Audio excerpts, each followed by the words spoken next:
Bien, ahora poco a poco entremos a ver lo que es las contrataciones del Estado en sí.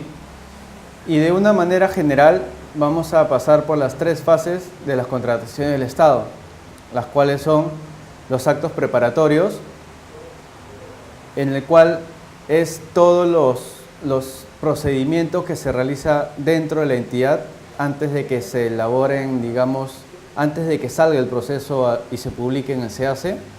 En estos actos preparatorios tenemos la elaboración del plan estratégico, lo cual lo realiza la entidad, el plan operativo, las necesidades de la entidad, el presupuesto, la aprobación del presupuesto institucional, el plan anual de contrataciones, que es un documento de gestión el más importante, digamos, en este acto preparatorio, el expediente de contratación, la formulación de formación del comité especial y finalmente las bases del proceso.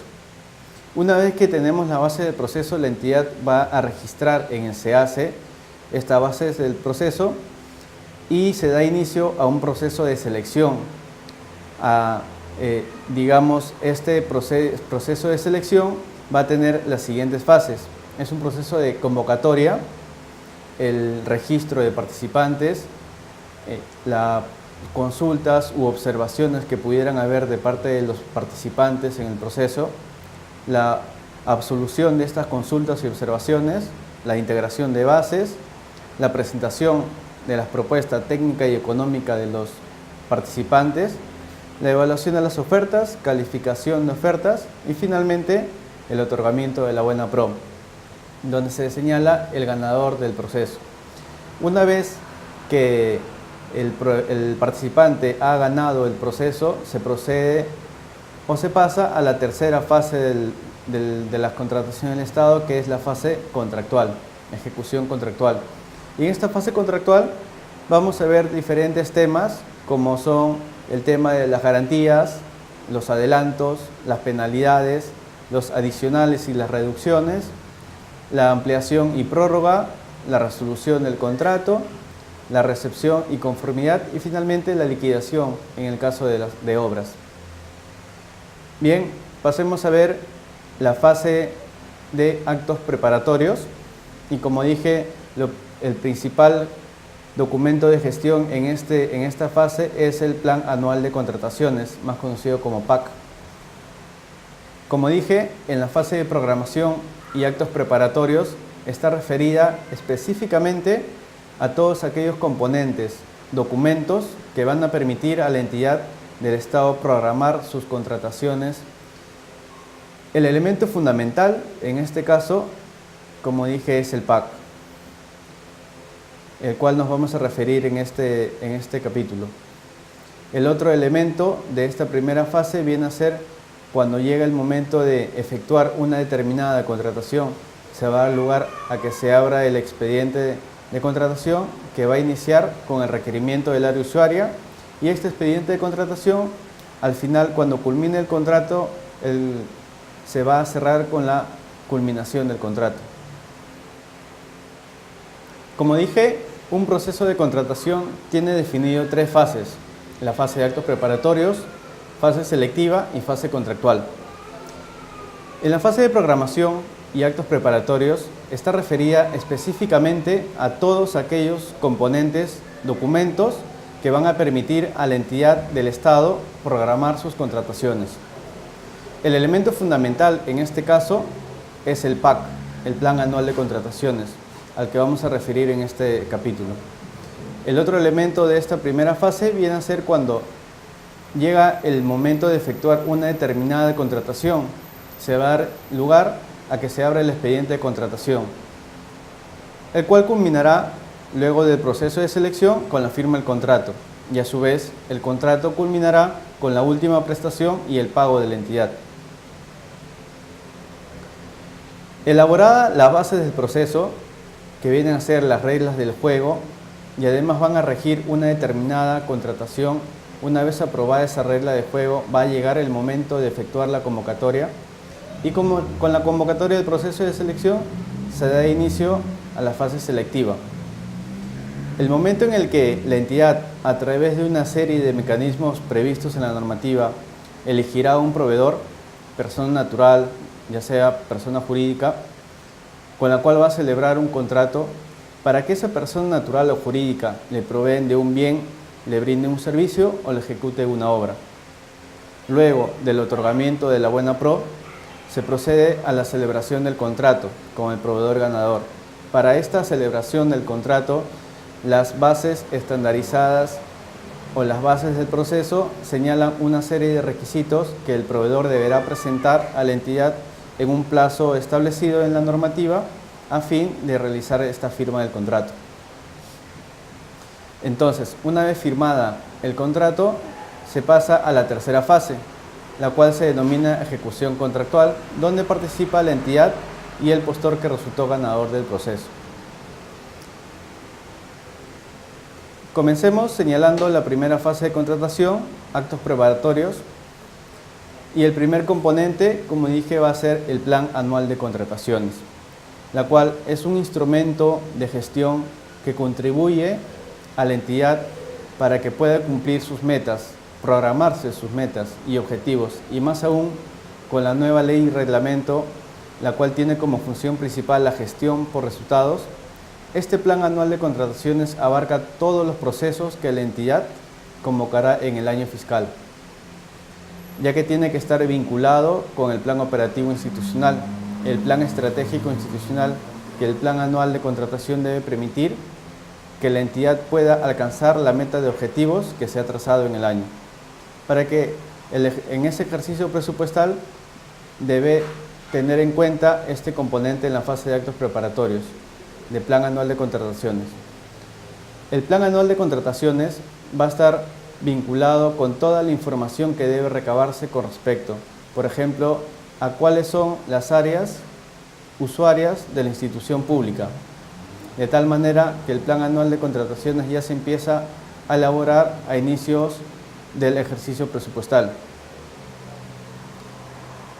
Usualmente, el inicio de la elaboración de un Plan Anual de Contrataciones es aproximadamente 9 meses de anticipación, es decir, aproximadamente en el mes de abril o mayo del año fiscal siguiente.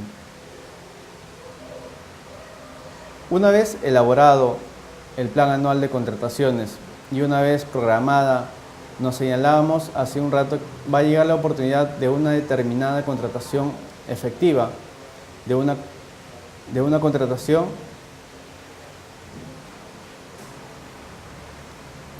Una vez elaborado el Plan Anual de Contratación y una vez programado, va a llegar la oportunidad de una determinada contratación efectiva. Y esto se va a iniciar con el requerimiento del área usuaria, que va a dar lugar a su vez a que se genere otro documento, el cual es el expediente de contratación.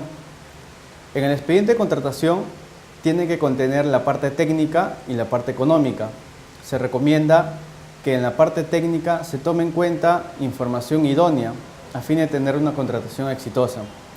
Para elaborar la parte técnica, el área usuaria es la responsable para definir cuáles son las características, cuáles son las condiciones, cuál es la cantidad, calidad de bien, servicio que requiere objetivos. Y eso lo tiene que plasmar en su requerimiento mediante la elaboración de las especificaciones técnicas en el caso de bienes, en los términos de referencia en el caso de servicios o en el caso de obras mediante la elaboración del expediente técnico.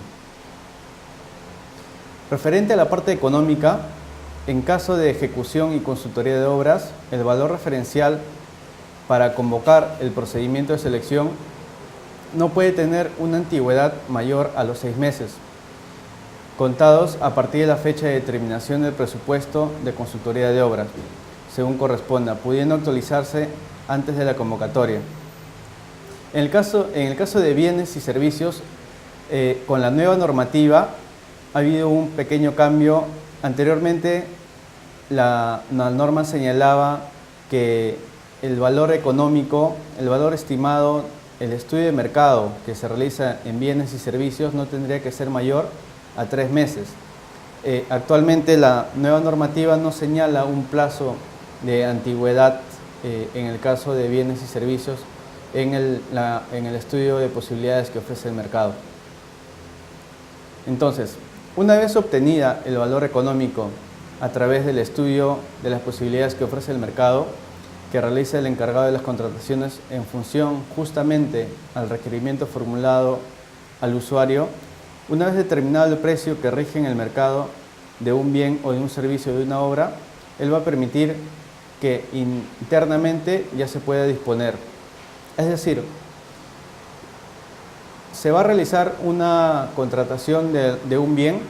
Lo que hace el área logística, en este caso del Estado, va a requerir del área usuaria, en este caso, por ejemplo, de algún hospital, si requiere la contratación de algún medicamento en especial, el área usuaria, el área logística, va a requerir al área de neurología, nefrología, etcétera, qué especificaciones técnicas tiene el medicamento que va a adquirir o el bien que va a adquirir.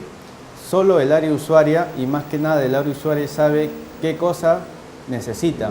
Entonces, ellos son, como expliqué en un momento, los responsables de definir cuáles son las partes técnicas del bien a requerir, cuál es el plazo de entrega que necesitan, cuáles las normas o los requerimientos mínimos que debe cumplir este producto para satisfacer sus necesidades. Entonces, una vez que emite el área usuaria su informe, el área de logística va a salir al mercado a averiguar a qué precio puede comprar ese bien o servicio.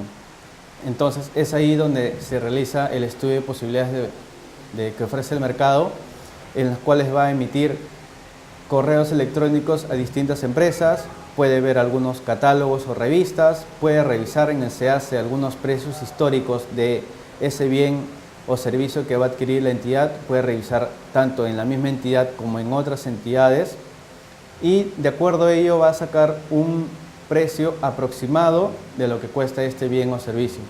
Eso llamamos un estudio de posibilidades que ofrece el mercado. Una vez que obtenga el valor económico de ese bien, el área de logística va a requerir con qué recursos cuenta la entidad y en este caso necesitará una aprobación presupuestaria. Entonces, el paso siguiente, una vez que tenga esa información elemental básica del valor referencial, va a permitir asignar los recursos presupuestales. La norma denomina la presupuestal. La disponibilidad presupuestal tiene todos los elementos, fuente de financiamiento, etc.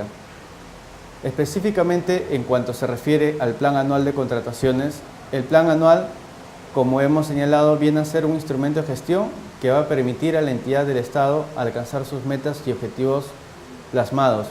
Permite llevar un seguimiento constante de cuánto voy ejecutando a X fecha o a X mes de lo asignado presupuestalmente que tuve a inicios de año.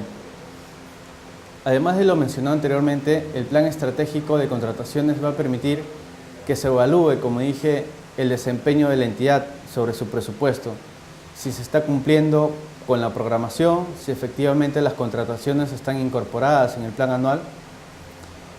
Cuando se apruebe el presupuesto general de la República, cada entidad sabe cuánto presupuesto se le ha asignado. Cuando el Congreso de la República apruebe ese presupuesto, sufrirá algunos ajustes correspondientes. Cuando se tiene definido el presupuesto, se realizarán los ajustes correspondientes comparando con el presupuesto institucional de apertura, más conocido como PIA. Posteriormente, el área de contrataciones o el área de logística solicita al área usuaria, como dije, las necesidades de asignarle un presupuesto. Luego, el órgano encargado de las contrataciones va a tener que valorar cada uno de los servicios de bienes u obras. Después que se haya distribuido el presupuesto, cada institución entonces hará un plan anual de contrataciones, el cual es aprobado. El plan anual de contrataciones es aprobado por el titular de la entidad o por el funcionario quien se hubiere delegado dicha facultad, dentro de los 15 días hábiles siguientes a la aprobación del presupuesto institucional de apertura, PIA, y publicado por cada entidad en el SEACE, en un plazo no mayor de 5 días hábiles de aprobado, incluyendo el documento de aprobación. Una vez que el Plan Anual de Contrataciones esté aprobado, este debe ser modificado cuando se tenga que incluir o excluir contrataciones y cuando modifique el tipo de procedimiento de selección conforme a los lineamientos establecidos por OCE mediante directiva. Y como dije, es requisito para la convocatoria de los procedimientos de selección, salvo para la comparación de precios, que estén incluidos en el PAC. Una entidad no puede lanzar un proceso o una licitación pública si es que no está incluido en su PAC. Sería bajo sanción de nulidad, lo indica la normativa.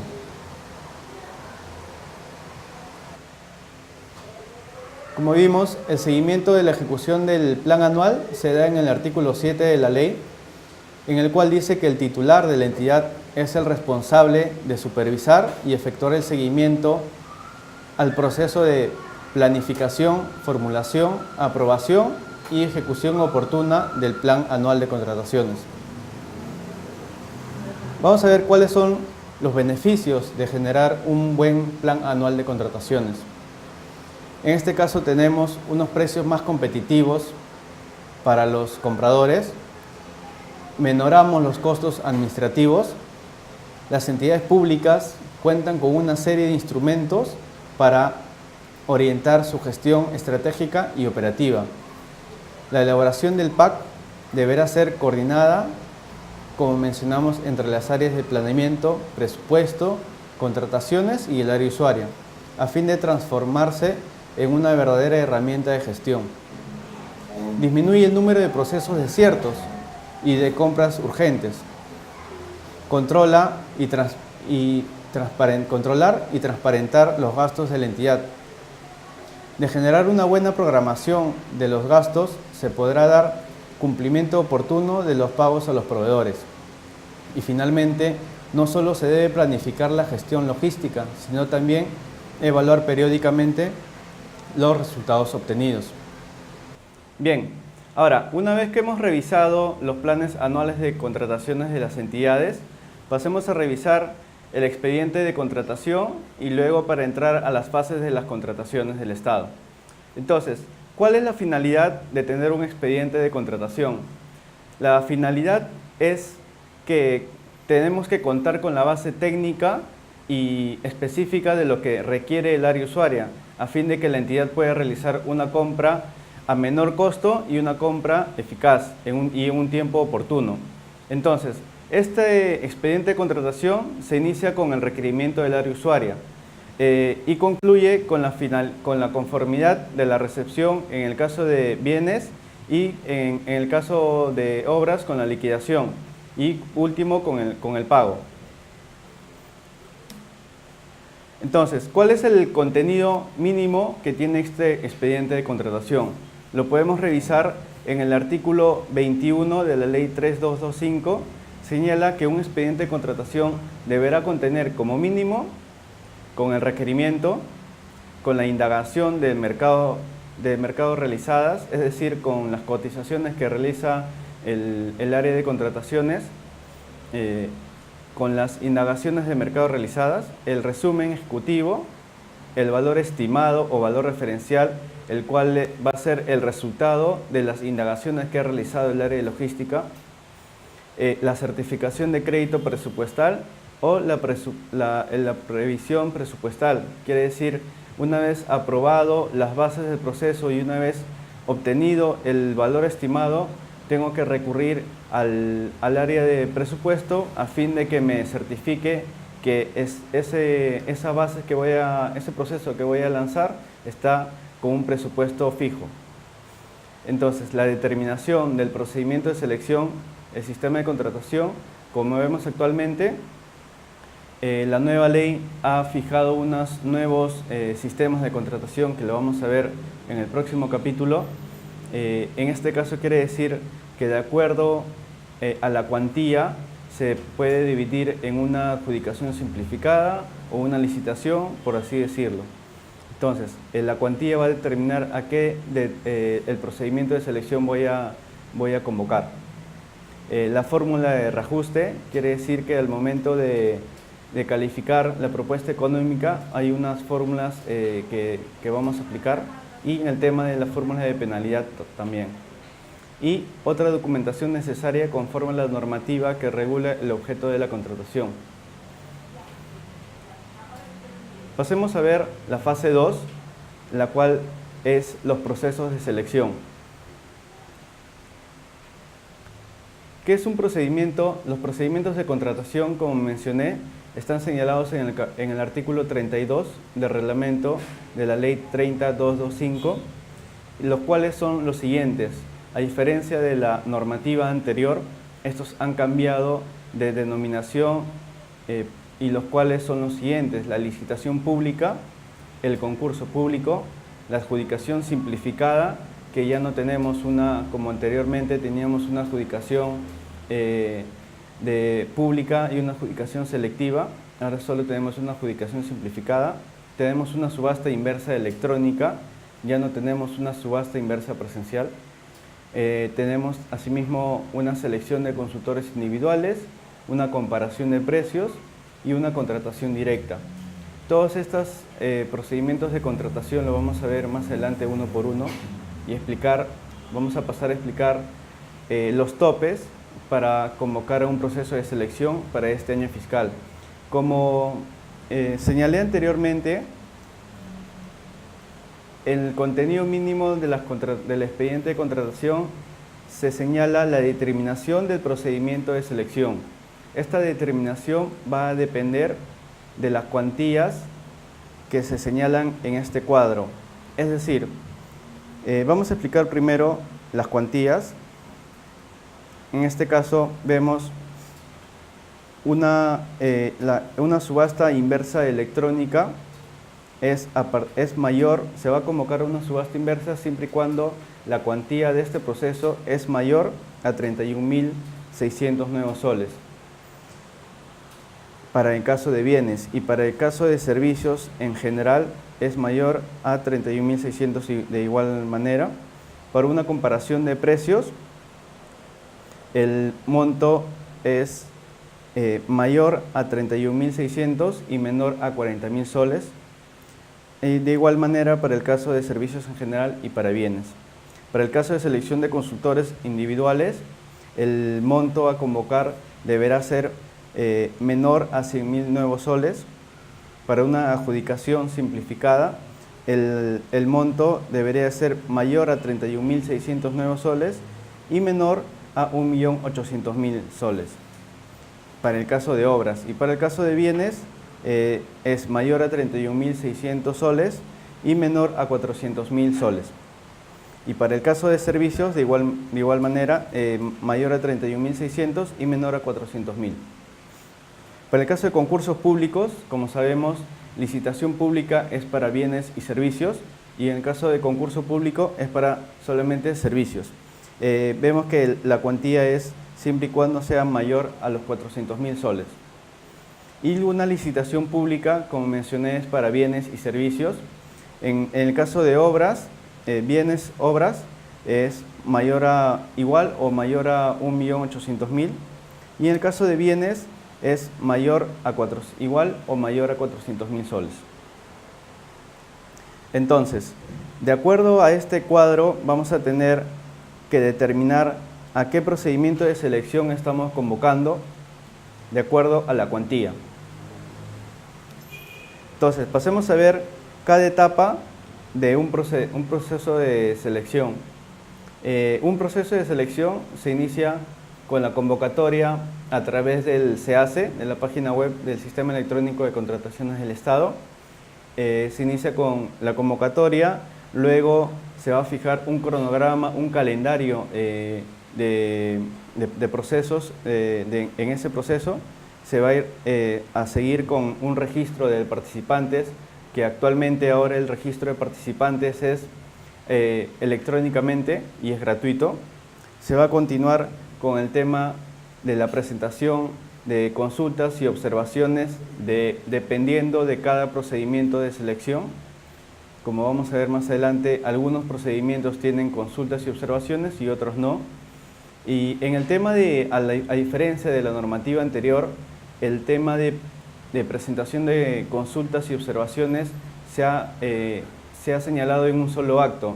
Anteriormente, en una licitación pública, por ejemplo, se dividía en una presentación de consultas, en una absolución de consultas, una presentación de observaciones y una absolución de observaciones. Y obviamente era en tiempos diferentes. Actualmente, con la nueva normativa, las consultas y observaciones se presentan en un solo acto, de igual manera que la absolución de consultas y observaciones. Esto genera que el proceso sea más rápido y no genere unos días de atraso que tenía los anteriores plazos de la normativa anterior, ¿no? Entonces, una vez que están absueltas algunas consultas y observaciones, pasemos a ver, la entidad va a integrar las bases, que quiere decir que va a señalar si ha absuelto alguna consulta o ha absuelto alguna observación, debería contenerla en esta integración de bases. Y esta integración de bases no sería nada más y nada menos que las reglas del juego definitivas.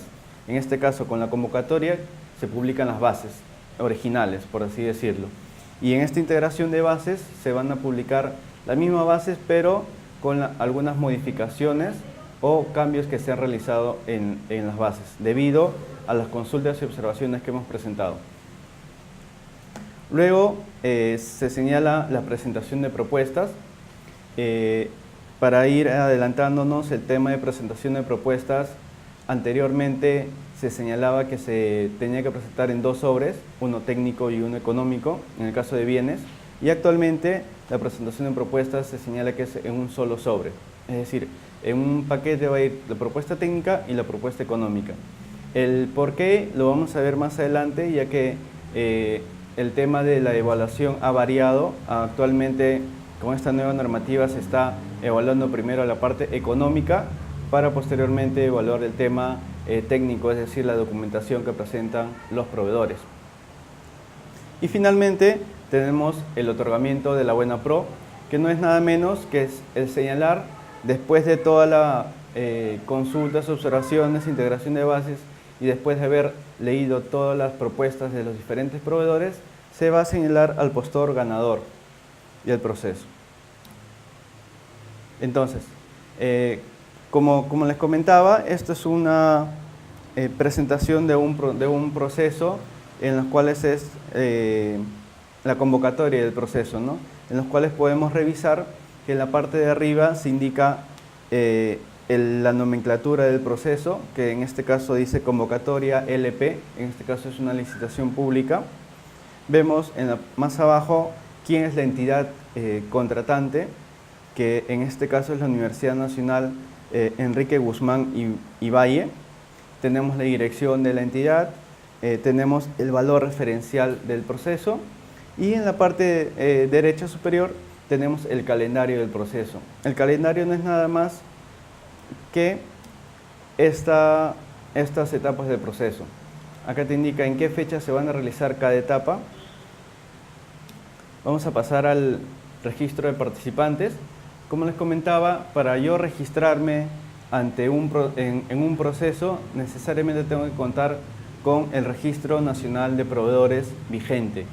Entonces, como mencionaba, este registro es gratuito y actualmente es de manera electrónica. El proveedor que se registra inmediatamente entra en el estado en el que se encuentra el proceso. Es decir, por ejemplo, este proceso se ha sido convocado, pongamos que ha sido convocado el 20 de enero de este año y el registro de participantes es hasta el 25 de febrero de este año. Pero para ese entonces ya han presentado consultas, han presentado observaciones. Si yo me registro en un proceso el 24 de febrero, ya no voy a tener opción a presentar alguna consulta o alguna observación. Quiere decir que cuando yo me registro el 24, yo ya estoy optando de que estoy renunciando a las consultas, estoy renunciando a las observaciones que pudieran haber. Solamente me queda presentar mi propuesta técnica y económica con las bases integradas, como vimos acá, con las bases integradas del proceso. Entonces, y el plazo para registrarse es desde el día siguiente de la convocatoria hasta antes del inicio del proceso de selección. Bien, una vez realizado el registro de participantes, pasemos a lo que es las consultas y las observaciones. Como dije anteriormente, va a depender del tipo de proceso en los cuales, y del calendario en los cuales yo necesito realizar unas consultas o algunas observaciones.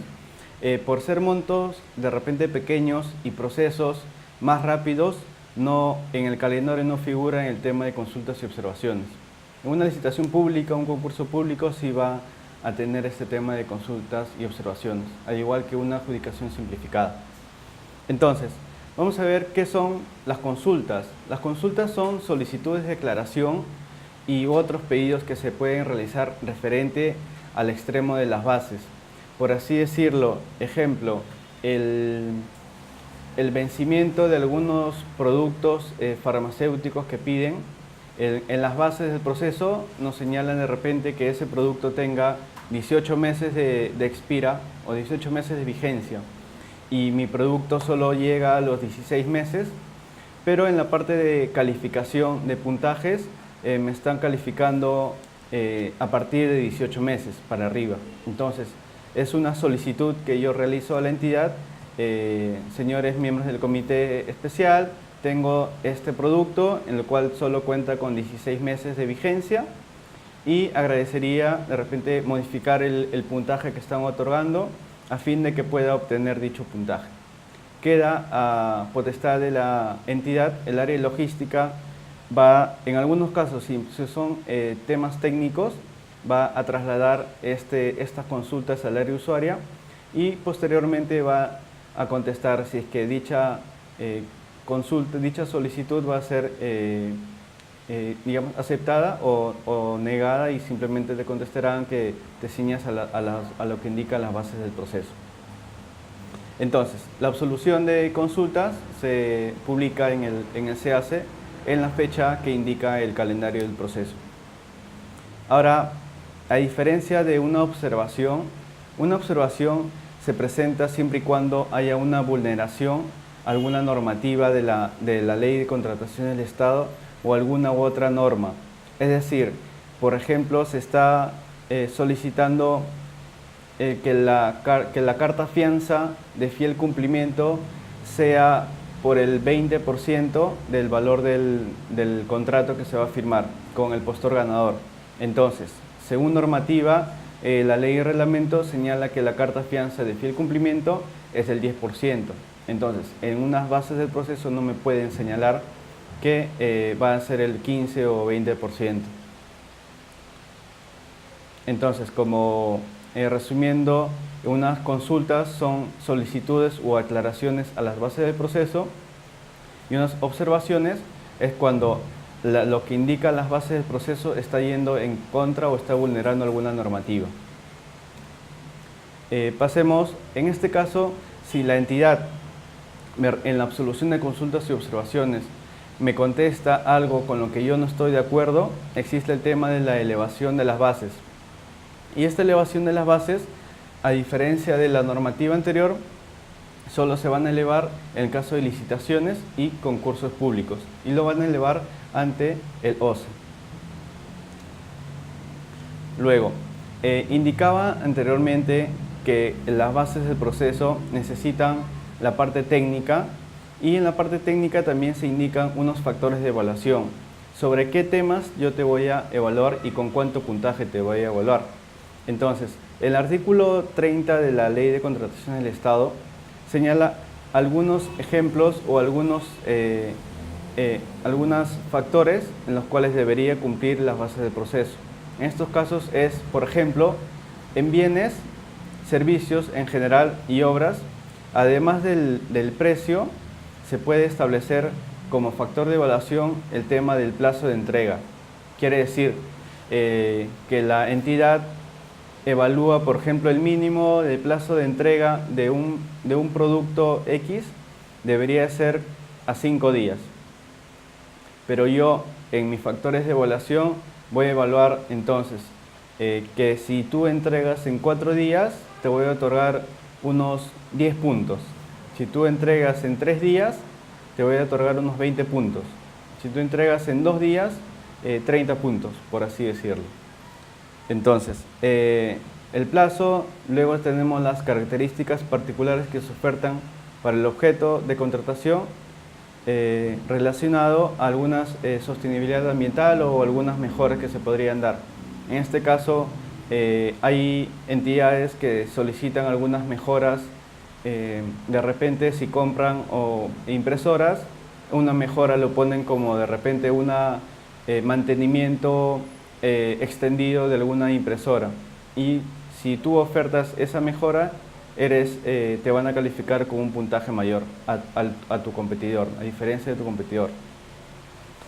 Otro tema, tenemos el tema de la garantía comercial.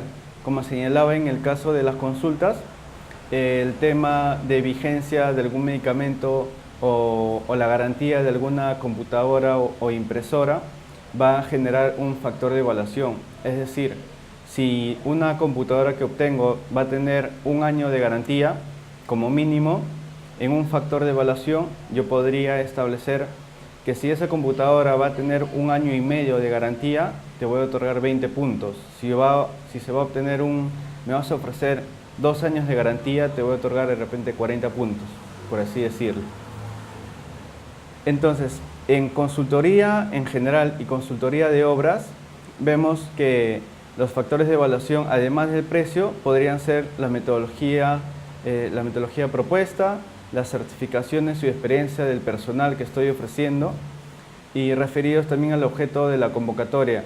De repente es el equipamiento con que cuento, la infraestructura de mi local con que voy a ofertar mi propuesta técnica.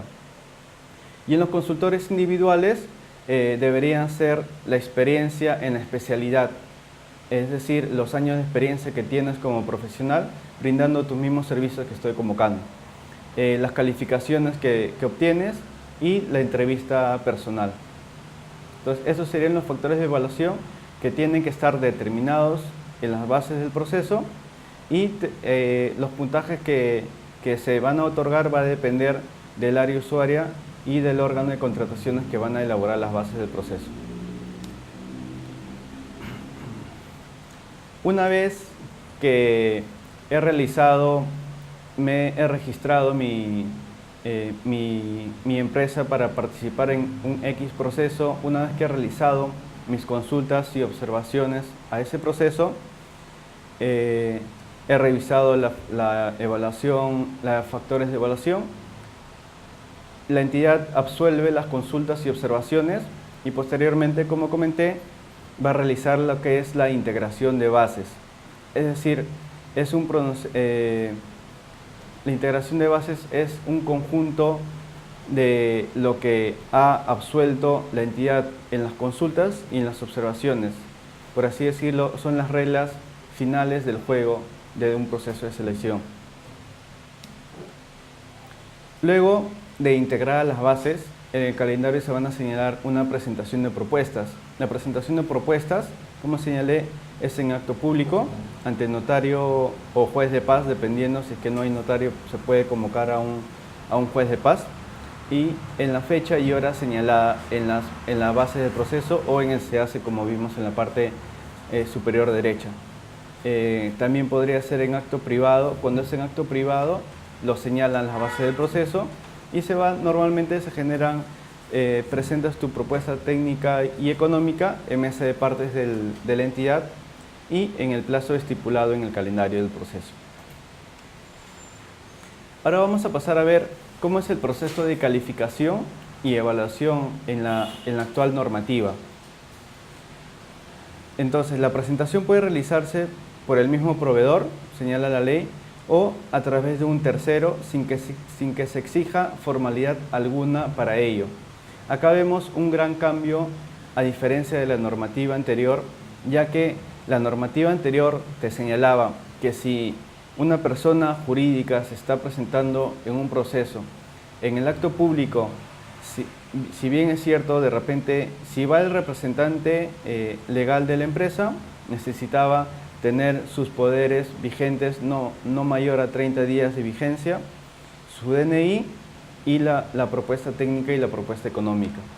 En caso iba otra persona ajeno a la empresa, necesitaba los poderes del representante legal y además una carta de autorización de ese representante legal en la que señalaba que esa persona está autorizada para presentar la propuesta técnica y la propuesta económica. Entonces, vemos acá que la nueva normativa señala que lo puede presentar el mismo proveedor o a través de un tercero sin que se exija formalidad alguna para ello. Es lo que indica la norma. Vamos a ver cómo más adelante se va dando en la realidad estos casos. Igual algunas entidades de repente van a seguir llevando a cabo o exigir a los proveedores los poderes del representante legal, o algunas personas simplemente van a ceñirse a lo que indica la actual normativa. Entonces, se da el acto público, la presentación de propuestas, y el comité empieza a llamar al participante en el orden en el que se registraron y indica también el precio de su propuesta técnica y económica. Verifica la presentación. Como dije anteriormente, primero se verificaba la parte técnica y luego la parte económica. Necesitabas un puntaje mínimo en tu propuesta técnica para poder pasar a la parte económica. Actualmente, con la nueva normativa, se da primero, verifican tu precio, luego se va a pasar a la verificación de las declaraciones juradas, por así decirlo, la declaración jurada de repente de los datos del postor, la declaración jurada de no estar inhabilitado para contratar con el Estado, la promesa formal de consorcio, la declaración jurada de especificaciones técnicas, ¿no? La promesa, el monto de la oferta y el detalle de precio también como señalé. Entonces, de no cumplir con lo requerido en la oferta, se considerará la propuesta como no admitida. Esto es el artículo 31 que señala la nueva normativa, que es el contenido mínimo de las ofertas. Son el contenido que va a pasar a evaluar la entidad, como señalé, que vienen a ser las declaraciones juradas de datos del postor, de promesa formal del consorcio, entre otros. Ahora, una vez que ha evaluado la evaluación de propuestas, se da de la siguiente manera. En la base del proceso se puede señalar que el precio va a tener un puntaje de 100 puntos. Entonces, en el caso de que el precio tenga un puntaje de 100 puntos, ya no va a existir otros factores de evaluación.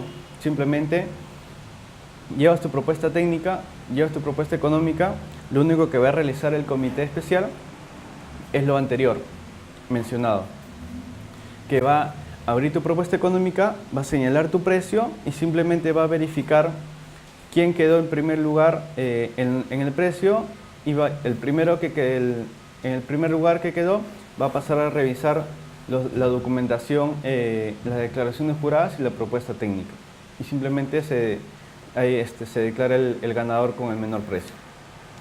Entonces, de ser que el precio tenga 50 puntos, entonces van a existir otros factores de evaluación. Vamos a ver, como dije, cuando la evaluación del precio es el único factor, se otorga el máximo puntaje al precio más bajo. En cambio, cuando existan otros factores de evaluación, además del precio, aquella que resulte con el mejor puntaje en función a los criterios y procedimientos de evaluación enunciados en la sección específica de las bases. En el supuesto de que dos o más ofertas empaten, la determinación de orden de prelación se realiza a través de un sorteo. Vamos a ver cómo se realiza esta evaluación. Dice la calificación de ofertas. ¿Cómo se realiza la calificación de ofertas?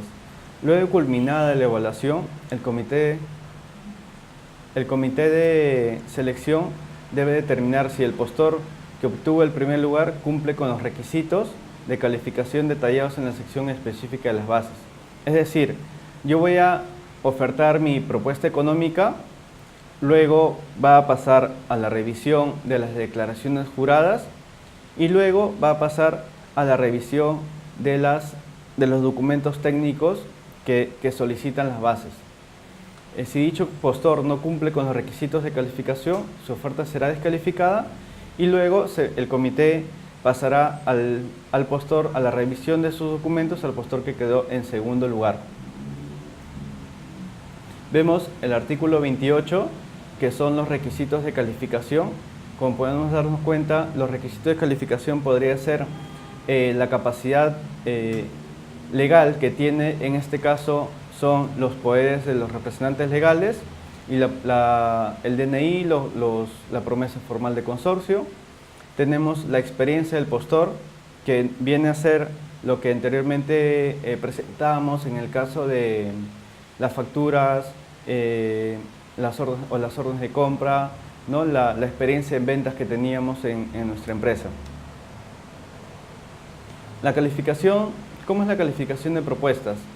Como señalé, en el caso de bienes, servicios, en general u obras, la evaluación sobre 100 puntos de ponderación, donde el precio puede tener un puntaje de 50 hasta 100 puntos.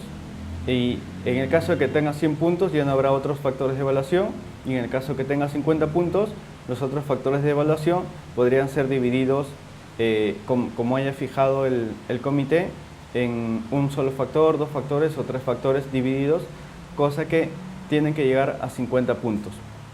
Y en consultoría en general y consultoría de obras, la evaluación técnica y económica se realiza sobre 100 puntos en cada caso. Entonces, una vez que realizamos la calificación de propuestas, pasamos al tema de la evaluación económica. ¿Cómo se realiza la evaluación económica? Entonces, para determinar la oferta con mejor puntaje, se toma en cuenta lo siguiente. Cuando la evaluación del precio sea el único factor, es decir, se otorga 100 puntos, se le otorga el máximo puntaje a la oferta del precio más bajo, y a las demás ofertas se le va a realizar un tema de ajuste de acuerdo a esta fórmula que indica la normativa. Bien, entonces vamos a realizar una evaluación económica cuando el comité ha fijado en las bases del proceso que la evaluación económica va a ser fijada con 100 puntos, va a tener una evaluación de 100 puntos, entonces simplemente se le otorga al puntaje, a la evaluación económica más bajo, se le otorga el máximo puntaje. En cambio, cuando el comité tiene varios factores de evaluación, además del precio, y se ofertan, y hay 2 o más ofertas, se va a realizar lo siguiente. A la oferta más baja se le otorga el mayor puntaje, y a la oferta, digamos que es mayor a la primera, se va a realizar una pequeña fórmula para sacar cuánto de puntaje le ponemos. Vamos a realizar un pequeño ejemplo básico para saber más o menos sacar el puntaje, sacar cuánto nos correspondería de repente si ofertamos un poco más que nuestro competidor, cuánto de puntaje nos correspondería que nos otorgue el comité. Entonces, vamos a ver si un valor estimado, vamos a poner, si el valor estimado del proceso es de 100 soles y el postor A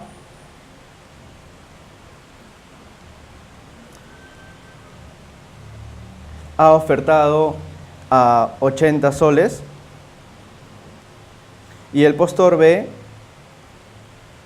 ha ofertado a 90 soles. Entonces, vemos que acá la oferta más baja, como comentaba, le otorgamos el máximo puntaje. ¿Cuál es el máximo puntaje? Va a depender de los factores de evaluación. En este caso, pongamos que el factor de evaluación en precio sea de 100 puntos. Entonces le otorgamos a este postor A 100 puntos Y a este postor B vamos a realizar la fórmula que indica la normativa, que la fórmula es la siguiente. Vamos a poner el OM, viene a ser el precio de oferta más bajo, que en este caso es 80 soles. Vamos a multiplicar por el puntaje máximo que se ha obtenido,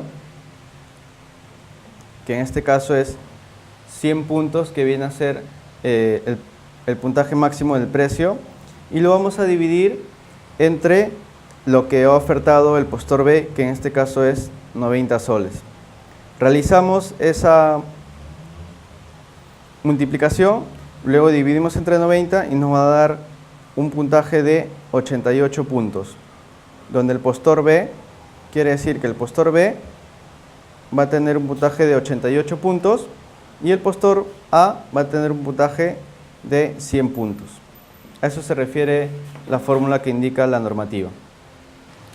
Bien, luego de determinar el factor económico, vamos a ver, acá he hecho un cuadro resumen. Ya les expliqué anteriormente cómo se realiza la calificación y evaluación de las propuestas.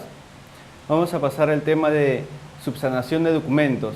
Y en este caso también ha habido un enorme cambio a diferencia de la normativa anterior, ya que esta subsanación de documentos, como señala la norma, que indica durante el desarrollo de la admisión, precalificación, evaluación y calificación, el órgano encargado de las contrataciones o el comité de selección, según corresponda, pueda solicitar a cualquier postor que subsane o corrija algún error material o formal de los documentos presentados, siempre que no altere el contenido esencial de la oferta. El cambio que se ha suscitado en este caso es que indica la normativa que se trata de un error material o formal. Vamos a ver a qué se refiere con unos errores materiales o formales. Quiere decir la no consignación de determinada información en formatos y declaraciones juradas, distintas a la de la oferta económica. Los referidos a las fechas de emisión o denominación de las constancias o certificados emitidos por entidades públicas, la falta de firma o foliación, los referidos a las certificaciones sobre cualidades, características o especificaciones de lo ofertado, siempre que tales circunstancias existieran al momento de la presentación de la oferta y hubieran sido referenciadas en la oferta.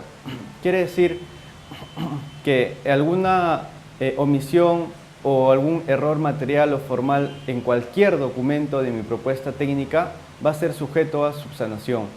Anteriormente no existía este tipo de subsanaciones, simplemente tu oferta era descalificada, a menos que se trataba de repente de algún error en alguna foliación, pero no en de repente una declaración jurada, que en este caso sí va a ser subsanable, ¿no? El plazo máximo para subsanar, vemos que son de 3 días hábiles. Entonces, se puede subsanar la rúbrica y la foliación, como comenté, y si existiere divergencia entre el precio cotizado en números y letras, prevalece las letras. Es decir, y recomiendo que en nuestra propuesta económica, si las bases no están con el formato de números y letras, obviemos poner el tema de letras o tener mucho cuidado al poner el tema de los números que coincidan con las letras, porque de ver alguna diferencia de algún cero o en alguna puntuación, o de repente en los números se añadió un cero más o se quitó un cero, va a prevalecer el tema de las letras. Entonces, existe también lo que se denomina la subsanación de la propuesta económica. Se puede subsanar de igual manera la rúbrica y la foliación, y como dije anteriormente, si existiera una divergencia entre el precio cotizado, el número y letra, se van a primar lo que son las letras. Los errores aritméticos en el sistema a precios unitarios serán corregidos por el órgano encargado de las contrataciones o el comité de selección. Y finalmente, una vez realizada toda esta evaluación y calificación de parte del comité, va a dar lugar a lo que se denomina la buena pro. ¿Qué es la buena pro? La buena pro es donde se dice quién es el ganador del proceso de selección. Y el acto de buena pro se va a realizar tanto de manera pública o de manera privada. Y de manera privada se entiende, en los dos casos se va a entender que es notificado a través de SEACE. Anteriormente, una licitación pública te fijaban en el calendario una fecha de acto público como presentación de propuestas, luego venía el tema de calificación y evaluación de parte del comité y luego también te citaban un día específico, igual manera era en acto público, para el tema de otorgamiento de la buena pro. Ahora con esta nueva normativa simplemente vas a ir en el acto público en la presentación de propuestas, ya que la buena pro se entiende notificado en el sistema electrónico que es el SEACE. Entonces, vemos que en una licitación pública, concurso público o adjudicación simplificada, como dije, se otorga y notifica a través del SEACE siempre que se trate de bienes, servicios y obras. Se publica el acta y el cuadro comparativo. En este cuadro comparativo van a detallar qué puntaje obtuvo cada postor, cada participante en el proceso y el puntaje total y el orden de prelación en que quedaron dichos postores. Y en concurso público de consultores de obras o de servicios de consultoría, la buena pro sí se da en acto público. ¿Cuál es el tema también nuevo en esta ley 30225? Es el tema de rechazo de ofertas.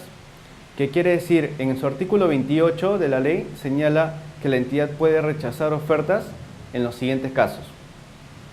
En la contratación de bienes y servicios, cuando se suscitan dudas razonables sobre el cumplimiento del contrato, el rechazo de la oferta debe encontrarse fundamentado. ¿Qué quiere decir? Que de repente alguna empresa, no por menoscabar, pero el tema de repente se trata de una empresa que va a realizar una obra por 1 millón de soles y vemos que oferta el valor estimado es de 1 millón de soles y esta empresa oferta digamos a la mitad de precio. Y vemos el comité realiza una verificación de sus documentos, de sus factores de evaluación, ve que de repente esta empresa ha sido creada, de repente tiene menos de 5 meses en el Registro Nacional de Proveedores, en el RNP, vemos que su facturación no ha sido muy buena, entonces va a tener una duda razonable la entidad de contratar a este proveedor. A eso se refiere el tema de dudas razonables. Y obviamente que el comité tiene que fundamentar el por qué está rechazando la oferta de este proveedor. Como vemos, también podrá rechazar la oferta que supera la disponibilidad presupuestal del procedimiento de selección, siempre que haya realizado las gestiones para el incremento de la disponibilidad presupuestal y esta no se haya podido obtener. Esto se refiere a que, por ejemplo, un valor estimado que se encuentra en 100 soles, vienen dos postores, uno oferta a 150 soles y el otro oferta a 180 soles, por así decirlo, ¿no? El precio unitario. Entonces vemos, lo primero que vamos a ver, que el estudio de posibilidades que ofrece el mercado se realizó mal, porque el valor estimado estaba en 100 y los postores que vinieron a ofertar están en un presupuesto mayor al que yo había evaluado. Entonces lo que puede realizar el comité es pedir una disponibilidad presupuestal mayor, ya no 100, sino de repente 150 o 180 para tener la captación de los participantes que se han presentado en el proceso. Y en este caso, de no obtener dicha aprobación presupuestal, entonces rechazará esas ofertas y de repente el proceso quedará desierto y podrá convocar a un nuevo proceso y donde de repente existen los postores que ofertaron de repente a 100 soles. Vemos que en el caso de ejecución y consultoría de obras, la entidad rechazará la oferta. Esto se mantiene, digamos, siempre que no se puede, es 10% más o menos de la oferta económica. En este caso es si se oferta a menor del 90% o mayor a un 110%. El comité igual rechazará la oferta de esos postores. ¿Cuándo se da el tema de declaración de desiertos? En el proceso quedará desierto cuando no se recibieron las ofertas o cuando no existe ninguna oferta válida. Esto quiere decir que de repente un postor pasó el tema económico, la propuesta económica, en el tema de obras, de repente ofertó a un 80% menos de lo que señalaban las bases, o digamos que fue descalificado en una propuesta económica en caso de bienes y servicios. La propuesta económica superó el nivel el valor estimado, y el comité, como dije anteriormente, no alcanzó a obtener un nuevo presupuesto por ese proceso. En la subasta inversa electrónica se declarará desierto cuando no se cuente con dos ofertas válidas. Es decir, la directiva de la subasta inversa, tanto presencial o electrónica, en la normativa anterior señalaba que como mínimo deberían de pasar precalificados dos ofertas válidas para el lance de sus ofertas. Entonces, actualmente se mantiene lo establecido en la normativa anterior, pero con la normativa anterior había, en el caso de subastas inversas presenciales, había una excepción en el caso de que salió en la ley de presupuesto del 2014 y el año 2015, la cual señalaba que en el caso de productos de medicamentos, productos farmacéuticos, existía una excepción, las cuales podía, pero existía ese tema de podía, la entidad podía seguir con el proceso en caso hubiere una oferta válida. Es decir, solo se presentaba un postor y la entidad podía otorgarle la buena pro a ese postor. No necesitaba de realizar los lances y no necesitaba de dos postores válidos. Actualmente con esta normativa se señala ya solo existe subasta inversa electrónica y se sigue señalando el tema de dos ofertas como mínimo válidas. De no haber dos ofertas como mínimo válidas, entonces se declarará desierto ese proceso. Entonces, vemos que cuando los procedimientos se declaran desiertos, la siguiente convocatoria deberá ser el mismo procedimiento de contratación, salvo en licitación pública y concurso público que se realizará mediante una adjudicación simplificada. En el caso de subasta inversa electrónica, si se declara desierta por segunda vez, si se declara desierta por primera vez, entonces se toma una subasta inversa electrónica de igual manera por segunda vez, pero en caso se declaren dos veces desierto ese mismo proceso, entonces la siguiente convocatoria señala la normativa que se realiza bajo el procedimiento de adjudicación simplificada. Una vez otorgada la buena pro, vemos el tema de consentimiento de la buena pro. ¿Qué quiere decir ese tema de consentimiento de la buena pro? Es decir, el tiempo que tiene que pasar para que mi propuesta, para que mi resultado que se dio como ganador se declare firme, por así decirlo. Porque en ese tiempo, si es que apela el que quedó segundo lugar, de repente apela por algún documento que él piensa que mi propuesta técnica o económica está mal, entonces apela, este plazo ya no se da por firme mi propuesta y se pasará a un tema del OCE, un recurso de apelación. Pero si obtenido este plazo pasa mi propuesta y no hubo ninguna apelación, entonces, como se dice, mi buena pro queda firme. Por así decirlo, el consentimiento se da consentida la buena pro. Vemos que cuando se presenta una propuesta válida, es decir, yo solo me presento a una licitación pública y gano, entonces se entiende consentida la buena pro el mismo día, porque obviamente no va a haber ni otro proveedor quien apele esta decisión del comité de selección. En cambio, cuando se dan dos o más propuestas, los días van a ser los siguientes. Se tiene que esperar 8 días hábiles en el caso de licitaciones públicas y concursos públicos, y 5 días hábiles en el caso de adjudicaciones simplificadas, de selección de consultores individuales y comparación de precios. ¿Cuándo se realiza la firma de contrato? Una vez consentida la buena pro, se realiza dentro de los 8 días hábiles después del consentimiento de la buena pro. El postor deberá presentar documentos para perfeccionar el contrato. Y una vez presentada la documentación, dentro de los 3 días hábiles debe concurrir la entidad a firmar un contrato. Debemos de tener mucho cuidado con este tema de los plazos para firmar contrato, porque adelantándonos un poco con la normativa anterior, era si yo no firmaba contrato en el plazo establecido, de acuerdo a los 8 días que señalaba la norma, la entidad podía iniciarme un proceso sancionador ante el OCE y podían inhabilitarme para contratar con el Estado.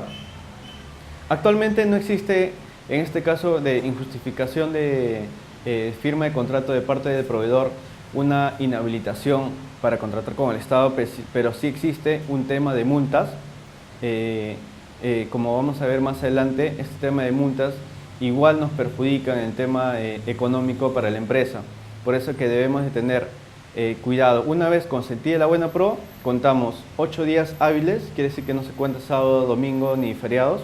8 días hábiles tenemos para poder recabar de repente la carta fianza, la constancia de no estar inhabilitado para contratar con el Estado, recabar los poderes de nuestro representante legal y poder presentarlos a la entidad.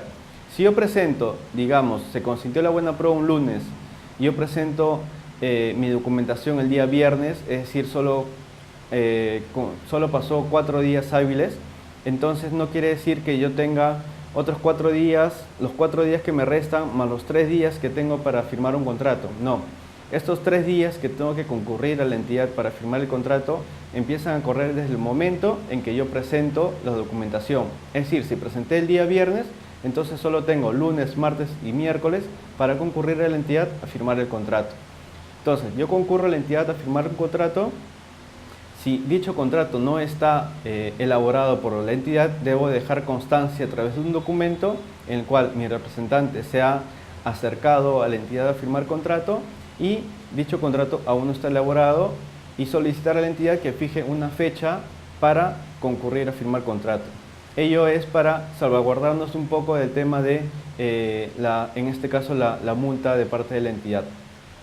Bien, ahora, una vez que hemos explicado el tema de cada proceso de selección, una vez que hemos explicado cómo se realiza todo un proceso de selección a través de la presentación de propuesta técnica, propuesta económica, explicado cómo nos va a evaluar la entidad y cómo nos va a otorgar la buena pro, y al final un poco detallado el tema de en qué momento presentar la documentación a fin de firmar el contrato con la entidad, vamos a explicar el tema de cómo elaborar una propuesta técnica.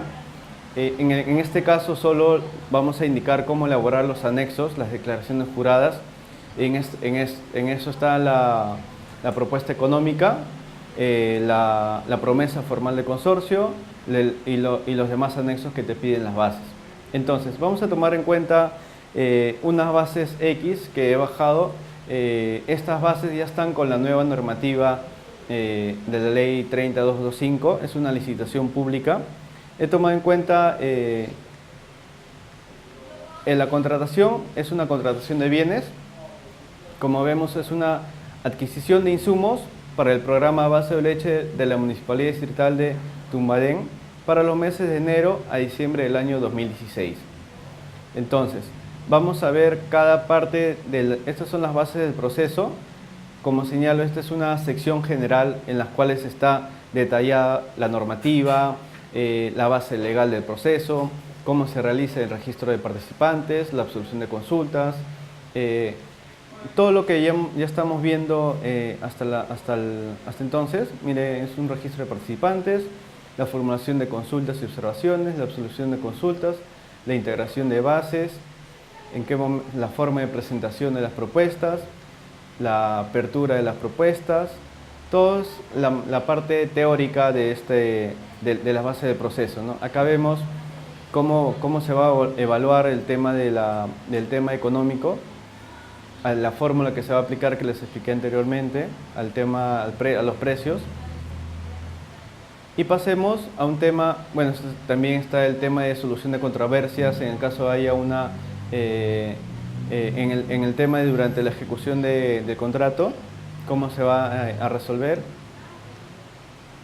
El tema del contrato, cómo se perfecciona el contrato que lo expliqué anteriormente, las garantías que se tienen que presentar en el contrato, la garantía de fiel cumplimiento, los requisitos de las garantías, las penalidades que va a tomar en cuenta la entidad en caso de algún incumplimiento de parte del proveedor,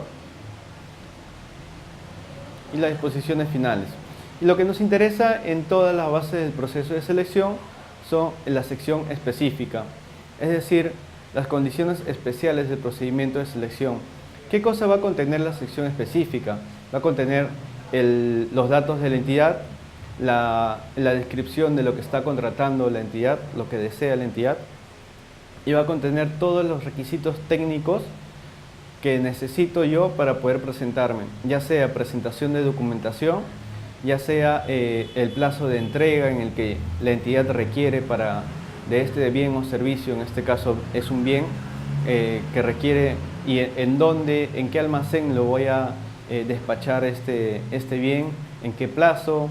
Todo ello está detallado en esta sección específica. Y por último está detallado los factores de evaluación, con cuánto me van a evaluar a mí en el tema de plazo de entrega, en el tema de digamos, vigencia de algún medicamento, de algún insumo, de alguna computadora en el caso de garantías, ¿no? Etcétera. Como expliqué anteriormente, en el capítulo 1 están las generalidades, que en este caso mayormente son los datos de la entidad. Como vemos, es la Municipalidad Distrital de Tumbadén, el número de RUC, la dirección, el objeto de la convocatoria, en este caso es un único ítem. La descripción, como he señalado, es las hojuelas para el insumo, es un insumo para el programa de vaso de leche, y la cantidad de bolsas que necesita la entidad. Este es el fuente de financiamiento que van a tomar en cuenta, el sistema de contratación, y acá vamos a ver un poco el tema de plazo de entrega. Una cosa es que la entidad te fije en las bases del proceso el plazo mínimo que necesitas entregar. Quiere decir, como expliqué anteriormente, el precio podía ser evaluado de 50 a 100 puntos. Si el precio es evaluado con 100 puntos, entonces simplemente me interesa el precio. En las declaraciones juradas solo voy a especificar o establecer lo que me indica las bases como plazo mínimo. Es decir, mi anexo de plazo de entrega puede indicar 5 días. Vamos al otro extremo, en el cual las bases del proceso van a calificar a mi precio como 50 puntos, y los otros 50 puntos se van a dividir en otros factores. Como indiqué anteriormente, un factor podría ser el plazo de entrega. Entonces, si es el plazo de entrega, quiere decir, de repente te dice, acá te está indicando que el plazo mínimo para que tú te puedas presentar en la entidad es 5 días. Pero si tú quieres obtener el puntaje que señala los otros 50, que podría ser de repente de plazo de entrega 20 puntos como máximo, si tú quieres obtener esos 20 puntos como máximo, entonces deberías ver en la parte de abajo que vamos a verificar cuál es el puntaje, con cuántos días yo tengo que ofertar para obtener ese puntaje máximo de 20 puntos, por así decirlo, ¿no? Entonces, vemos que este plazo de entrega es algo mínimo, lo que yo tengo que ofertar mínimo, pero si yo quiero que me califiquen con un puntaje, tendría que ofertar a menos días. Lo vamos a ver poco a poco más adelante. Bueno, acá vemos el cronograma de entregas, en cuántas entregas van a ser.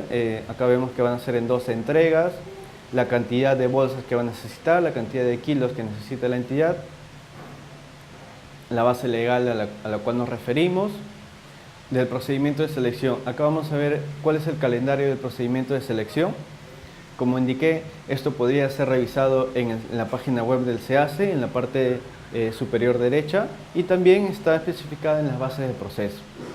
Entonces te indica acá cuál es la fecha de presentación de propuestas, la forma de ejecución, ¿no?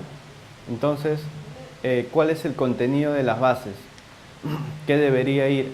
Tú armas tu propuesta técnica, armas tu propuesta económica en dos folders distintos, pero lo tienes que poner ahora en un solo sobre. Y en la parte del medio del sobre hacer un sticker, digamos, con este contenido. En la parte de arriba indicar comité especial, indicar el nombre de la entidad, y en la parte de abajo señalar a qué proceso estás postulando, y en la parte más abajo indicar el nombre del postor, en este caso el nombre de la empresa. La documentación que tienes que presentar, en este caso son los anexos, las declaraciones juradas, y más abajo te están pidiendo algunos documentos técnicos que deberían contener estos insumos para el vaso de leche. Copia de certificado de fumigación de la planta de producción, te está pidiendo certificado técnico productivo de planta, el precio de la oferta en nuevos soles, y más abajo te está solicitando los requisitos de calificación. Como expliqué anteriormente, una vez que señala el comité especial, va a evaluar el precio y asimismo va a evaluar que cumplas con las declaraciones juradas y con los requisitos de precalificación. Unos requisitos de precalificación es el tema de capacidad legal, que quiere decir presentar los poderes de tu representante legal. Otro requisito es la facturación que tiene tu empresa. En el tema de facturación que tiene tu empresa deberías presentar tu orden de compra, tu factura y de repente tu estado de cuenta en el cual indique el pago de la orden de compra, y tu constancia de no haber incurrido en alguna penalidad. Las facultativas, las MIPES pueden presentar su certificado de inscripción o reinscripción en el REMIPE. En el caso de las microempresas también se señala que las personas con discapacidad también podrían presentar la documentación facultativa. Y acá vemos lo que te va a evaluar en este caso específico. En las bases te están evaluando el precio con 50 puntos y el tema técnico con otros 50 puntos. Entonces nos interesa bastante saber con qué factores de evaluación te están evaluando estos 50 puntos. Pasemos a ver el tema de requisitos de perfeccionamiento de contrato. Una vez que yo obtuve la Buena Pro, gané el proceso, esperé a que se consienta la Buena Pro, tengo que presentar esta documentación que señala las bases. Vemos cuál es la forma de pago. Después vemos las especificaciones técnicas. En estas especificaciones técnicas la entidad va a señalar qué es lo que necesita el insumo para que sea aprobado por el comité. Necesita obtener todas esta fórmula de reacción diaria.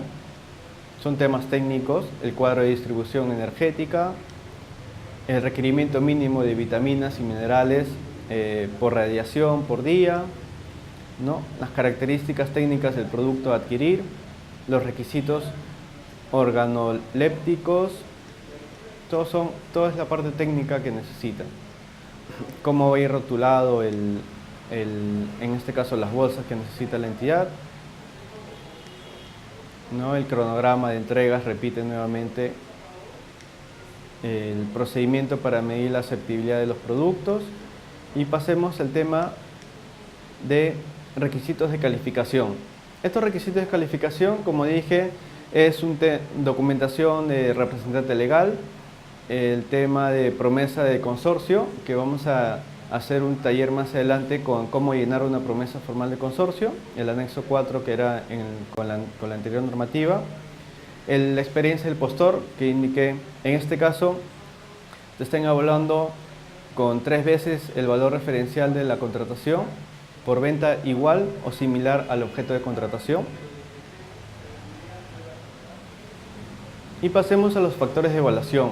Quiere decir, en esta licitación pública te están evaluando con 50 puntos tu propuesta económica y 50 puntos divididos en lo siguiente. Los otros 50 puntos va a ser el precio con 50 puntos, como vemos, y un tema va a ser el plazo de entrega, que como vemos, el plazo de entrega te estén evaluando máximo con un puntaje de 5 puntos. Entonces, como señalé anteriormente, te están evaluando, uno es el plazo de entrega, señalaban las bases que eran de 5 días como mínimo. Pero pues, si tú quieres obtener estos 5 puntos del plazo de entrega, entonces tú deberías ofertar, te está señalando que de 1 a 2 días te están otorgando 5 puntos. De 3 a 4 días te están otorgando 2 puntos y de 5 a 6 días te está otorgando 1 punto de entidad. En este caso, de lo que observo, las bases de este proceso estarían erróneas, ya que en la parte de arriba te está señalando que el plazo mínimo con que deberías de cumplir tú serían 5 días calendario. Por lo tanto, en la evaluación no te deberían poner de 5 a 6 días, porque te está otorgando un puntaje. Por ejemplo, si yo oferta 6 días, me está otorgando un puntaje de 1 punto, pero en la parte de arriba no estoy cumpliendo con el mínimo, que son 5. En este caso, lo correcto debería ser que en la parte de arriba de las bases deberían indicar 7 puntos como mínimo, 7 días calendario como mínimo, y empezar a otorgarte puntaje siempre y cuando tú ofertes a menos días de la brecha establecida, digamos, ¿no? A partir de la brecha establecida para abajo, si ofertas menos días, recién te tienen que otorgar puntaje. Entonces, vemos los valores nutricionales, que es un tema técnico. En este caso el puntaje máximo es 14 puntos. Las condiciones de procesamiento del producto, que en este caso son 27 puntos. Y la preferencia de los consumidores, la aceptabilidad del producto, que son 4 puntos. Entonces, una vez que hemos revisado los factores de evaluación, tenemos que nuestra propuesta económica va a valer 50 puntos y debo de obtener los otros 50 puntos con estos factores de evaluación. Entonces, de todas maneras, necesariamente me tendría que ir a menos días de entrega de los bienes, me debería ir al puntaje máximo de los valores nutricionales, al puntaje máximo de las condiciones de procesamiento y al puntaje máximo de la preferencia de los consumidores. Estos temas son técnicos, como repito, están en la parte de técnica que vimos líneas arriba, y ahí te indican cómo sustentar mayormente el tema del factor de evaluación, el B, C y D, ¿no? Y el plazo de entrega sí lo voy a explicar cómo sustentar para que te otorguen el puntaje máximo. Entonces, vemos acá una proforma de contrato. Como señalé, simplemente van a cambiar el tema, el valor económico, van a cambiar el nombre del postor. Lo demás está de acuerdo a las bases estandarizadas que se encuentran en el OCE. Y en la parte de abajo te están indicando los anexos, que vamos a pasar a explicar cada anexo cómo llenar para no tener inconvenientes al momento de presentar nuestras propuestas. El anexo 2, y tenemos hasta el anexo 6, 7, porque este tema es para el tema de procedimiento para la prueba de aceptabilidad, que esto lo debe tener el comité especial. Entonces vamos a pasar a evaluar los anexos uno por uno. Entonces pasemos a ver los anexos de las bases de proceso. En este caso le he pasado a otro archivo y solo vamos a ver el tema de los anexos. Comencemos con el anexo 1, que simplemente es la declaración de los datos del postor.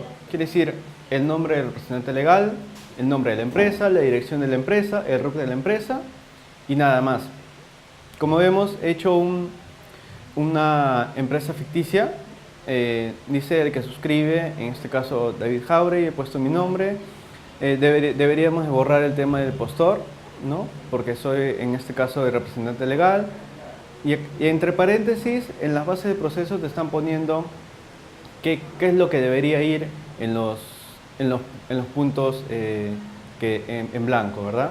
Entonces, dice consignar, en caso de ser persona jurídica, el tema de representante legal. Entonces ponemos representante legal, identificado con DNI y tal, dice consignar el documento de identidad, luego señala el compoder inscrito en la ciudad de Lima, ponemos el número de partida que está inscrita en registros públicos, ponemos el asiento.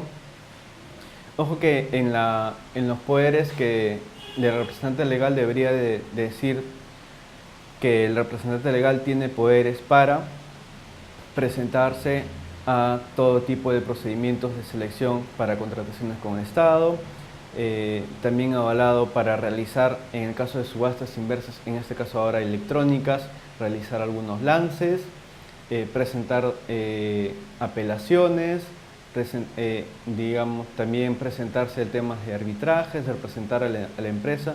Nuestros poderes deberían estar bien armados a fin de no tener inconvenientes al momento de repente de suscitarse alguna controversia en una ejecución contractual. De repente no existe un poder para poder apelar, no existe un poder para realizar lances en una subasta, no tener inconvenientes más adelante.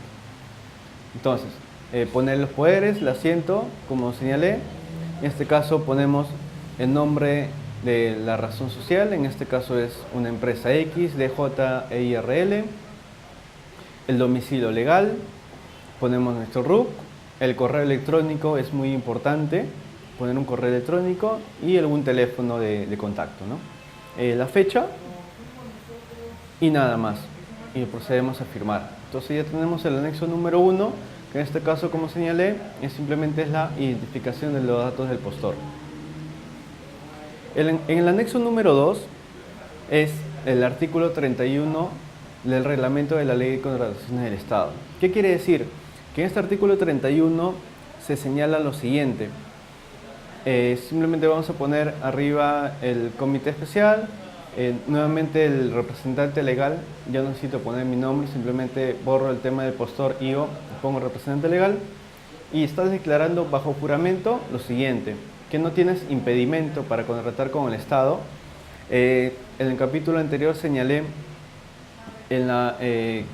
cuáles son los impedimentos, los cuales están fijados en el artículo 11 de la ley. No estoy impedido para contratar con el Estado. Declaro bajo juramento conocer, aceptar y someterme a las bases, condiciones y reglas del procedimiento de selección. Ser responsable de la veracidad de los documentos e información que presento en el presente procedimiento de selección. 4. Comprometerme a mantener la oferta presentada durante el procedimiento de selección. Actualmente hay una multa si es que no mantienes tu oferta en el proceso de selección. Y por último, conocer las sanciones contenidas en la ley y su reglamento. Entonces, simplemente esta es una declaración jurada que deberíamos tener cuidado al momento de repente vemos si estamos impedidos de contratar con el Estado, entonces no podríamos presentarnos a un proceso de selección, porque me está pidiendo esta declaración jurada, ¿no? La fecha y ya. El anexo número 3. El anexo número 3, en esta licitación pública se trata de una declaración jurada de cumplimiento de las especificaciones técnicas. Simplemente es señalar, él dice, es grato dirigirme a usted para saber de su conocimiento que luego de haber examinado las bases, me comprometo a cumplir con lo siguiente. Simplemente es copiar y pegar la descripción del objeto, que en este caso es, me comprometo a cumplir con la adquisición de insumos para el programa Vaso de Leche de la Municipalidad Distrital de Tumbadén para los meses de enero a diciembre del año 2016. Nada más. En caso de existir, por ejemplo, las bases del proceso te piden una garantía mínima, por ejemplo, de una computadora, que la garantía mínima debería ser de 18 meses. Tú solo ofertas 15 meses. Haces la consulta que solo puedo ofertar por 15 meses. La entidad te dice, ¿sabes qué? No cíñete a las bases, deberías ofertar 18 meses.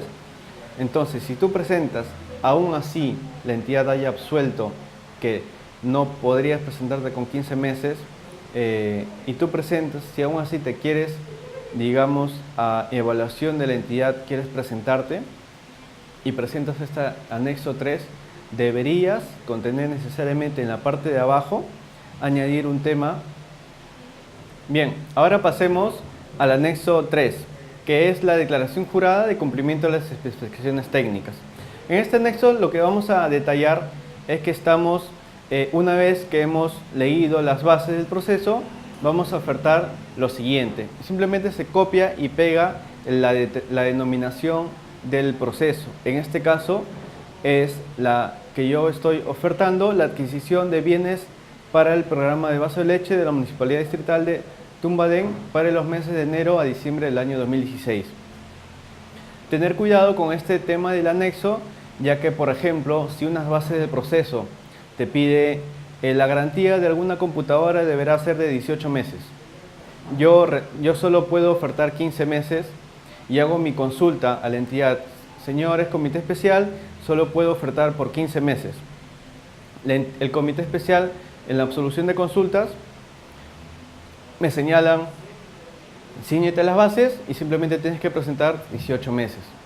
Si yo quiero presentarme aún así a la entidad y presento este anexo número 3, tal cual está, simplemente copio y pego lo que dice la denominación del proceso de selección, estaría incurriendo en que no podría presentar más adelante y si firmo contrato o si es que por algún motivo gano el proceso, tendría problemas con este tema del anexo 3, ya que diría, si tú has leído las bases y las bases decían 18 meses, has consultado y pese a eso estás presentando una declaración jurada en la cual dices que vas a presentar todo lo que indica las bases, entonces hay un tema de contradicción.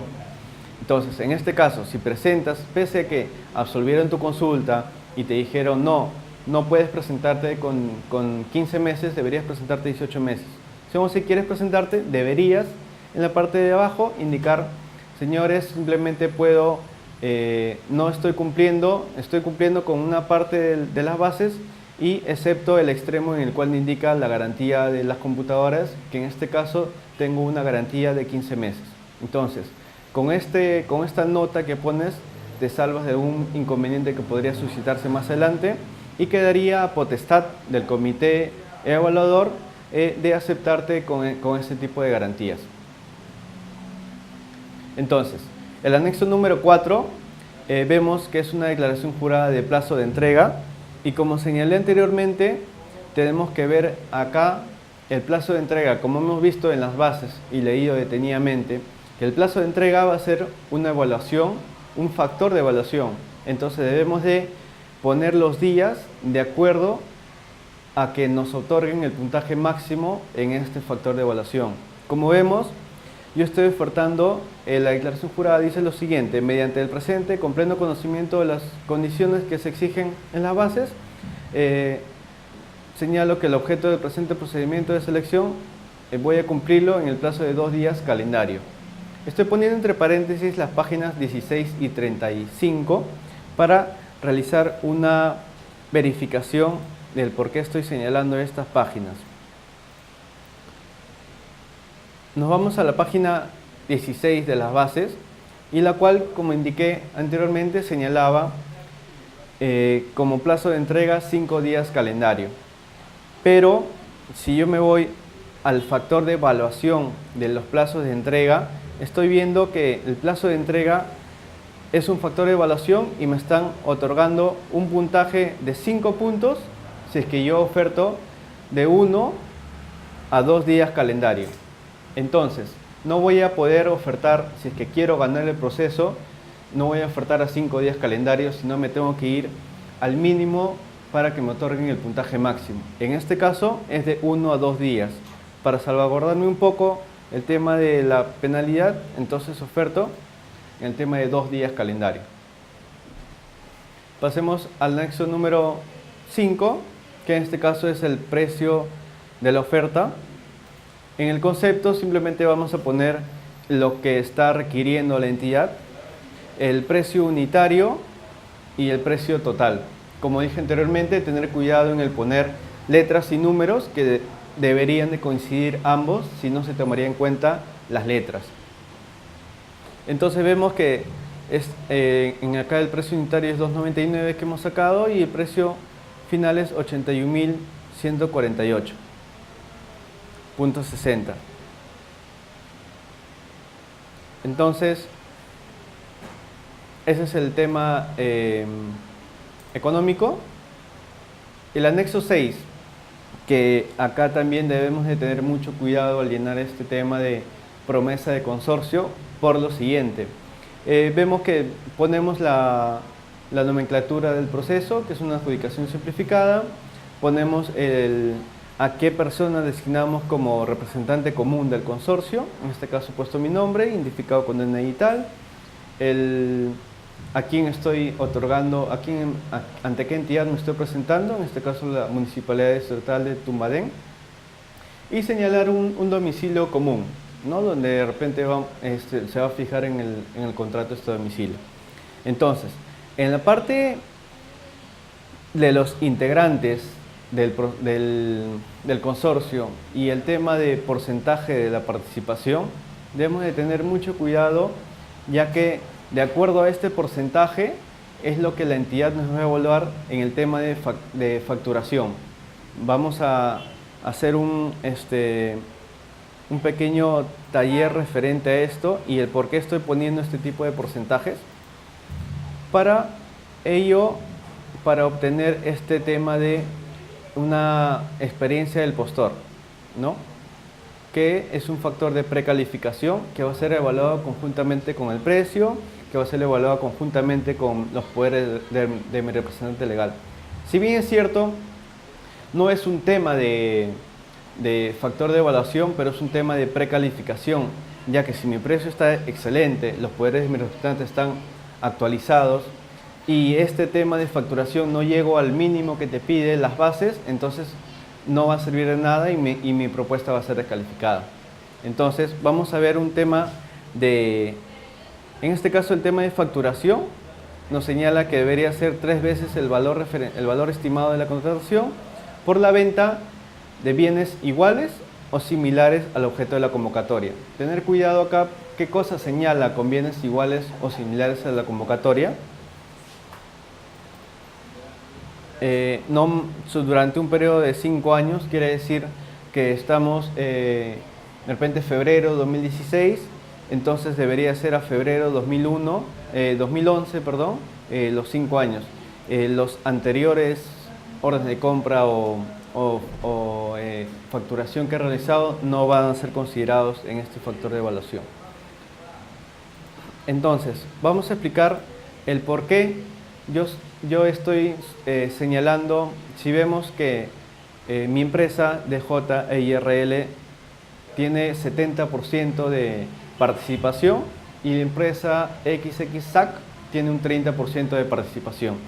¿El por qué? Bueno, vamos a poner acá las obligaciones que tiene cada empresa. En este caso yo soy dueño del producto, tengo la experiencia en ventas y la facturación. Y la otra empresa tiene la comercialización y la distribución de estos insumos. Entonces, pasemos a evaluar el tema. Este anexo va ligado al tema de experiencia del postor. Me refiero a lo siguiente, el por qué. Si vemos en las bases del proceso, nos está pidiendo 3 veces el valor estimado en el tema de facturación. En este tema de experiencia del postor, voy a adjuntar todos los contratos, todas las órdenes de compra y todos los prints de las transacciones que me hizo la entidad que hagan un match con el tema de orden de compra y pago de la entidad y mi respectiva constancia de no haber incurrido en penalidad. Entonces, voy a presentar toda la documentación y la suma de todos esos contratos u órdenes de compra deberían de sumar 3 veces el valor referencial. Como vemos acá, el valor referencial en la página 33 nos está diciendo que debemos de superar 3 veces el valor referencial. Y nos ponen acá como valor referencial que es de 81.420. Entonces, pasemos al tema de experiencia del postor. Digamos, para realizar el taller práctico, digamos que mi empresa tiene 2 facturas, que es 2 contratos, que es el número 1 y el número 2. Y ambos contratos es de 150.500 soles y de 200.000 soles. y mi consorciado, que es la empresa XX SAC, tiene solamente un contrato cuyo monto es de 100.500 soles. Entonces, si tengo este monto en facturación, obviamente sumado los tres, largamente pasarían las 3 veces el valor referencial del valor estimado, que está acá. En el taller lo vamos a explicar de acuerdo a esto. Dice, el monto requerido es 3 veces el valor referencial, es decir, 81.420 por 3. Es decir, yo tengo que adjuntar mis contratos y los documentos que señalé, y todo ello tiene que sumar 244.260. Tiene que pasar eso para que yo o el comité especial diga si está precalificado y pase a la siguiente etapa de evaluación de documentación técnica. Si yo no llego a este monto mínimo, no voy a pasar esta valla de precalificación. Entonces, el por qué yo estoy poniendo a DJEIRL el 70% de participación. Vamos a ver. El tema de contratos, como señalé, DIRL tiene los contratos 1 y 2, que en los cuales es 150.500 y 200.000. Entonces, si sumo estos dos contratos que tiene DJEIRL, sumados los dos contratos, suman un monto de 350.500 soles. Y si sumo el contrato que tiene XX SAC, suma un monto de 100.500 nuevos soles. El comité especial no va a sumar este tema, no va a realizar una suma de 350.000 más 100.000, y obviamente vamos a pasar el tema de lo mínimo que necesitamos es 244.000. Lo que realiza el comité es realizar una regla de 3 simples y evaluarte en función a tu porcentaje de participación que tienes que hayas señalado en tu promesa formal, que en este caso es el anexo número 6. Entonces, el comité especial lo que va a realizar es, si DJEIRL tiene un 70% de participación y su facturación es de 350.500 soles, entonces yo voy a tomar en cuenta el tema de 70%. ¿Cuál es el 70%? Si tiene un 70% de participación, voy a tomar el 70% de su facturación. Entonces, la regla dice que tú, de acuerdo a tu participación que tienes en la promesa formal de consorcio, asimismo van a tomar el mismo porcentaje de tu facturación que tienes. Entonces, como vemos, el 70% de mi facturación que tiene DJIRL suman 245.350. Pero si yo pondría que tomen en cuenta un 30% nada más, si en este caso hiciéramos una DJIRL tendría 30% y XXSAC 70%, entonces tomarían en cuenta esta facturación de 350.500, tomaría en cuenta solo el 30% de mi facturación, que en este caso vendría a ser 105.000 soles. Y por el otro lado, haciendo el tema del contrato de mi consorciado, que es 100.500 soles, si toman en cuenta el 70% de su facturación, sería 70.350 soles. Pero si toman en cuenta el 30%, que es lo que estamos señalando en este caso, tomen en cuenta 30.150 soles. Entonces, vamos a ver el caso número A, en el cual estamos ok, en este caso he considerado el 70%. ¿Por qué? Porque vemos que si consideramos el 70% en DJIRL la facturación, estoy teniendo un tema de 245.350 soles, y por el otro lado XXSAC estoy tomando en cuenta el 30%, que es 30.150 soles. Entonces, sumado esas dos facturaciones, tendríamos 275.500 soles. Y en ese caso estamos mucho más de lo que nos pide el valor referencial. Y en ese entonces estaríamos precalificados para pasar a la siguiente etapa de evaluación técnica. Por otro lado, si yo consideraría al revés este tipo de porcentajes, DJIRL un 30%, que en este caso es 105.000 soles, y a XXAC un 70%. Sumado dichas facturaciones, en este caso sumarían un monto de 175.350 soles. Y en este caso no pasaríamos el tema de precalificación. Por lo que, de acuerdo a este taller práctico, vemos cómo es importante el tema de llenado de la porcentaje de participación en el contrato de consorcio que tenemos. Entonces, con ello culminaríamos el tema de presentación de anexos en unas bases de un proceso convocado por alguna entidad contratante.